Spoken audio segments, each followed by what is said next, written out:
Август покажа најмала базична инфлација, досега и таа изнесува само 0,2%, а Мицковски очекува тој тренд да продолжи. Очекувам тој тренд полека да продолжи, да дојдеме до ние стабилни под 3%, да речеме околу 2-2,5%.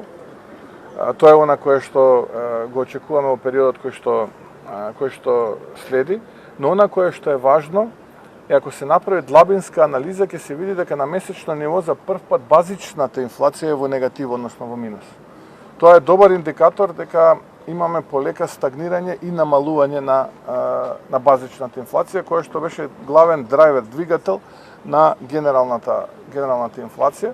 Позитивниот тренд Мицковски го објаснува на следниот начин. Ние се одлучивме и покрај критиката која што ја добиваме од одредени невладини, синдикални здруженија и така натаму, да водиме многу внимателна макроекономска политика, да направиме баланс помеѓу растот на платите и инфлацијата, односно секогаш растот на платите да е повисок, барем двојно да гледаме од тоа што е растот на инфлацијата, така што во нето граѓаните да имаат подобар стандард.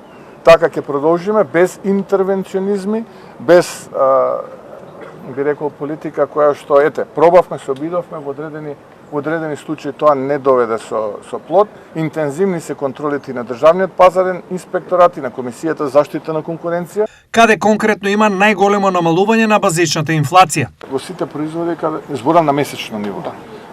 Споредено август со јули, на годишно ниво повторно имаме зголемување, но не така големо како што беше во јули. Буквално во сите производи. Од своја страна, опозицијата демантира и тврди дека наместо намалување, инфлацијата е во замав, што според нив се гледа во намалениот животен стандард и зголемување на вредноста на потрошувачката кошничка.